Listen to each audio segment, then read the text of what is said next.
Hey everyone, thanks for coming back for another segment of the MCR. My name's TJ. Please like, share, and subscribe. We're on multiple platforms. We're on multiple social media sites. Whatever platform you're watching us on, thanks everyone. In this segment, I'm going to reference a couple articles. One was written well over a year ago by the guy goes by the name of Dave Simpson.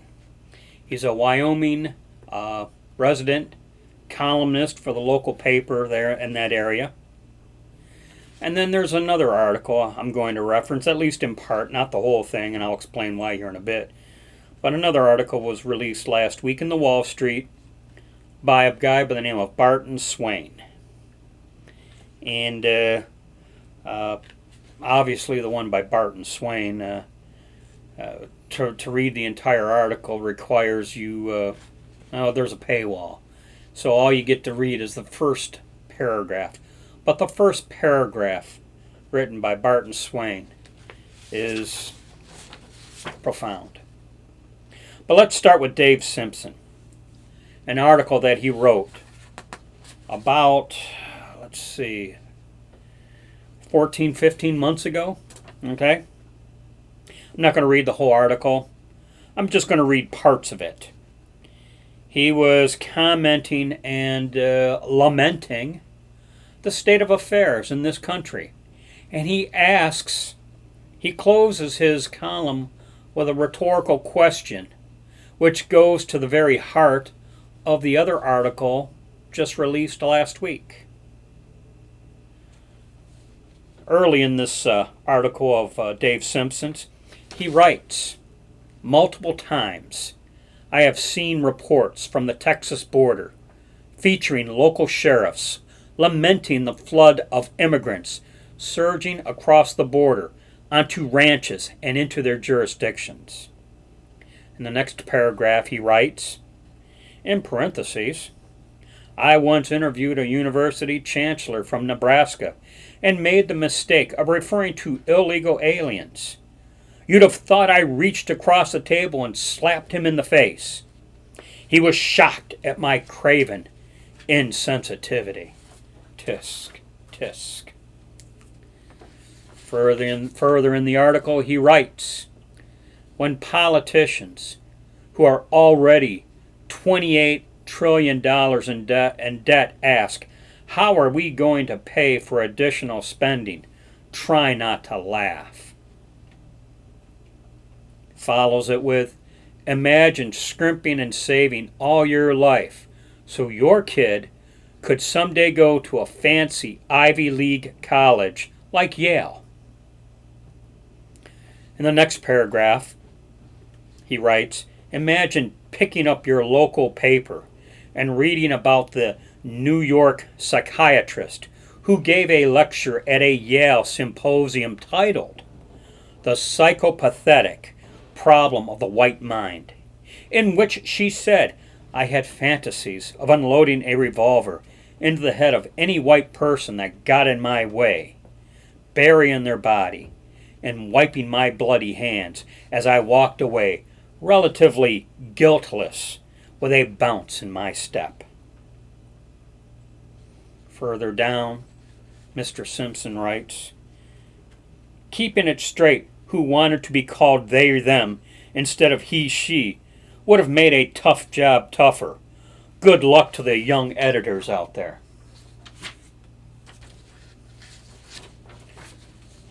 As you get 2/3 of the way through this article, he's referring to their local coach, a Mike Krzyzewski. And he writes, over the years, I have become numb to the use by sportcasters of the word winningist. It's enough to make an English major blanch. But this time one report I heard put me over the edge. Coach K is the most winningest coach ever. I'll just throw in winningest. I don't believe is a word, and I believe that goes to the point he's trying to make here. He references Joe Biden's proposed $6 trillion budget last year, saying hog wild. referring to it as being hog wild. But in truth, he writes, but in truth, if Democrats are hog wild, Republicans are 3/4 hog wild. You don't get to 28 trillion in debt all by yourself. So he's saying, yeah, Republicans are just as guilty. He references an electronic billboard in his town posted this message at a few weeks prior to him writing this article. Shots in the arm, checks in the bank, thank a Democrat. He says it probably should have ended with thank your grandkids, meaning this debt is just going to be passed on to the next generation. As he closes out the article, he writes, and finally, given our open southern border, crime in our big cities, the wild federal spending spree, and the panoply of other things to keep you up at night, give some thought to this quote from a pundit by the name of Ben Domenech. And the quote was, consider the possibility we are led by idiots. And he wrote this a little over a year ago. Dave Simpson wrote all this about 15 months ago. Then just last week, as I was listening to Dan Bongino, he was referencing an article written by Barton Swain. And like I said, unless you subscribe to the Wall Street Journal, you got a paywall. And as a tease, they'll let you read the first paragraph. And if you're not a subscriber, you don't see the rest of the article. But I'm compelled, and I don't have a subscription, but I am compelled to reference the first paragraph of this article. It begins with, it's hard to contemplate American public life in the 21st century and not arrive at the happy conclusion that we are led by idiots. You hear that? He's coming to the conclusion, which Dave Simpson asked a little over a year ago, we're led by idiots. Led by idiots. And then to support this conclusion of his, Barton Swain, to support this conclusion, he continues with, the political class has lately produced an impressive spring of debacles.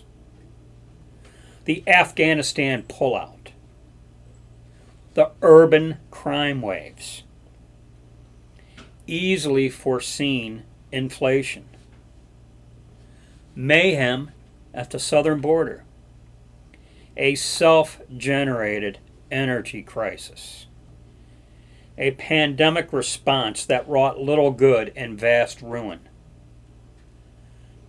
Then there are the perennial national embarrassments, a mind-bogglingly expensive welfare state that doesn't work, public schools that make kids dumber, universities that nurture destructive grievances and noxious ideologies, and a news media nobody trusts.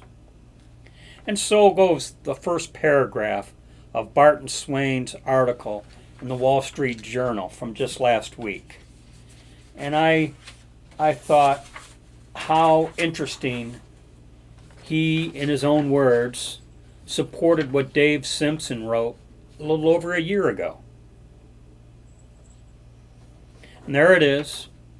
We've allowed ourselves to be ruled over by idiots. And this November, starting this November of 2022, if we don't do anything about it, what does that make us? I'm just asking. That's it for this one.